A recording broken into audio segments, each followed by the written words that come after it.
Good to see you again. My pleasure. Freak. Great game last night. That's what I do, right? Indeed. Have a seat. Pagnotti. How you doing? Thought you'd be selling used cars by now. Funny, comedian. I thought you would have invested in some new clothes, being a team owner and all. I see you still rocking that Goodwill look. Freak, what are you hanging around with this guy for? You know he's bad company, right? Got no choice. He helps me pay the bills. Plus, our mother loves him. Thank you all for coming by on such short notice. Well, So you know why we're here, right?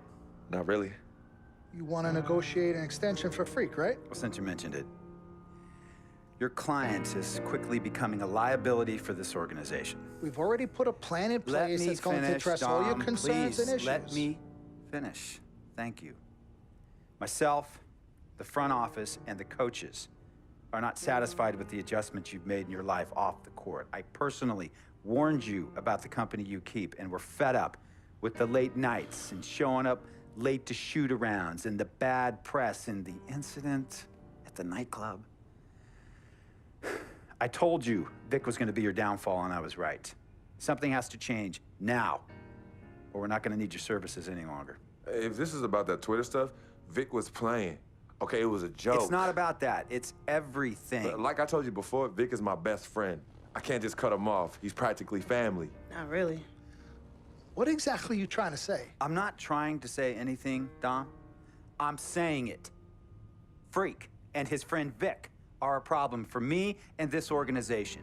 And I called you in here to figure out how we all together can fix this problem. And right now, I'm only seeing one solution. I agree that Freak may need to make some adjustments in his personal life off the court, but that's a learning process. We both know that. But this almost sounds like a threat. And Dom Pagnotti doesn't take too kindly to threats. Is this a threat? Call it what you will. We all know that Vic is a problem. The only person who doesn't seem to realize that is my brother. I'm sorry, bro, but enough is enough. I don't have a problem with what you're saying. I have a problem with how you're saying it. Now, I know we can come to some understanding without all the ultimatums or threats. Can we all come to a understanding, a compromise? No, no more compromises. I already warned Freak. I told you. Don't be a hero. Cut that zero. It's cut Vic loose, or we trade Freak. It's that simple. Fine, we'll go sign with another team. Good luck with that, Pagnotti. Because of Vic, Freak's reputation precedes him. No, because of Freak's God-given talent, his reputation precedes him. Everybody's been talking. Dom, you know how this works. This is not about you and me and our history. This is about your client. Help him. You talking as if I'm invisible. You talking around me, about me, but not to me. Vic has always had my back. And I've given this team everything I got. I practice hard. I play hard. Yeah, some nights I got it, some nights I don't. Some days I might even show up a little late to shoot-arounds. But every time I'm on that court, I've always given my best. And I see how it is, though. I mean, us players got to be loyal to you, but you don't have to be loyal to us players. Try to give me some father and son talk, talking about how you love your players and how you look up for them. Come on, man. You trying to cut me off like you cut off Izzy. Don't you have people loyal to you no matter what? People you can't cut off? Well, that's me and Vic. Vic and me. Y'all insist, really. They could tell me stop hanging with Vic. What makes you think they won't tell me stop talking to you?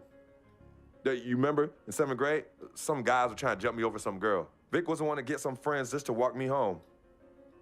And when they came, we went at it, but I wasn't alone. When I got my scholarship, it was Vic who put the word on the streets that nobody should mess with me because I had a future. Vic was protecting me. And sir, I know Vic is crazy. But before all the hype and the lights, media, fans, it was just me and Vic. He's always been there. I mean, if y'all don't like that, I don't know what to say. It hurts me to say this, but I see his point. What you don't understand is that the league doesn't have your back anymore. Not like they used to. They try, but it's too much. Social media has changed everything. And this last incident with Vic, that was the final straw. It was a joke. It wasn't funny. You know it wasn't a joke. Vic was defending you, stepping in to protect your honor by attacking another teammate like that. talking about his manhood, his wife, his kids, his family, so you can be the big dog on the court?